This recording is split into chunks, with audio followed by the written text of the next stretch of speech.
Okay, so continuing our discussion for the Create Your Life training series that I'm doing today. I just got done talking about how prolonged exposure to toxic social environments can cause people who are victims of bullying and abuse to disconnect emotionally from the pain that is associated with staying in a place like that. And the danger, of course, is that they can become perpetrators themselves later on, by perpetrators against themselves by laying down and allowing people to hurt them and or hurt their kids, or they can become perpetrators against others by trying to force others into an artificially induced state of submissiveness to bullying and abuse, right? They try to take away people's free will. And of course, this will continue the cycle. Um, so it's important to point out that the traditional view of some people growing up in abusive homes and becoming abusers, and other people growing up in abusive homes and becoming the partners of abusers who often engage in the caregiving with those partners uh, through submissive behavior. And this can be two different aspects of two different responses to the same problematic experience, that of having been victimized by growing up in abusive homes.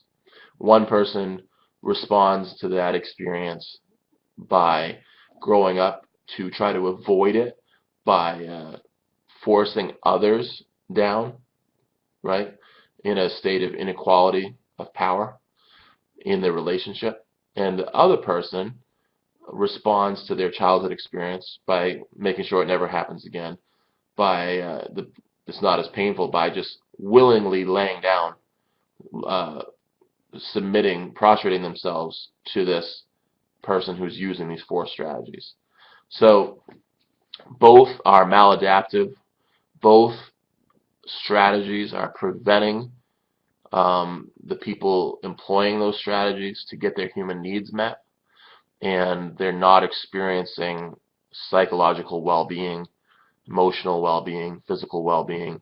They're not going to flourish in life, either forcing themselves down or forcing others down, right? So we want to try to break out of those subconscious habits that we might have developed as children. And one of the first things we need to know in order to do that is to realize that there are three different parts, three aspects of being a change agent. And those three aspects are as follows. You are a participant in the social environment, right? And second, you are an observer of the social environment.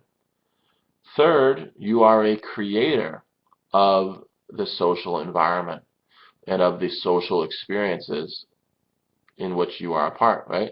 So as a participant, you are being influenced by the quality of your life, the quality of the social environment in which you spend your time, the quality of the people and the character of the people that you hang out with, right? You're being influenced by the events that are occurring in your day-to-day life. And you can observe the way in which you are impacted by those daily life circumstances. And you can observe the source, the place from which that impact is coming, right? So if you're being adversely impacted, you can mentally pay attention to where that came from, right? Getting back to that cause and effect piece. And once you've figured out the cause of this destructive effect that is happening in your life, you can then choose to get involved and to change things, right? That's the creator part. That's the creative influence piece. So participant, observer, creator.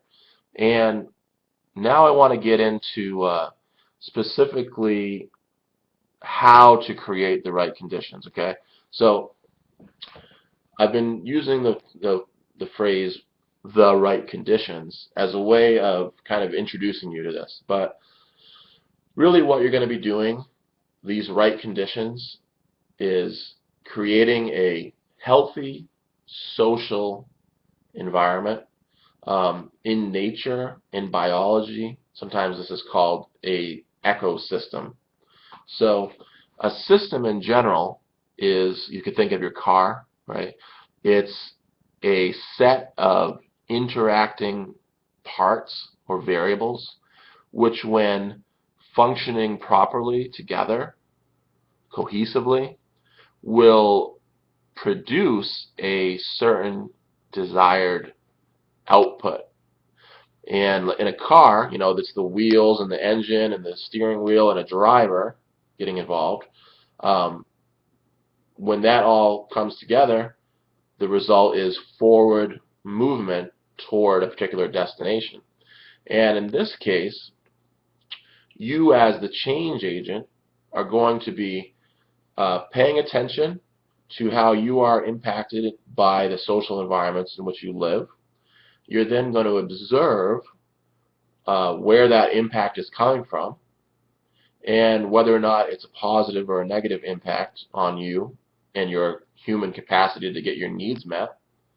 And then you're going to choose to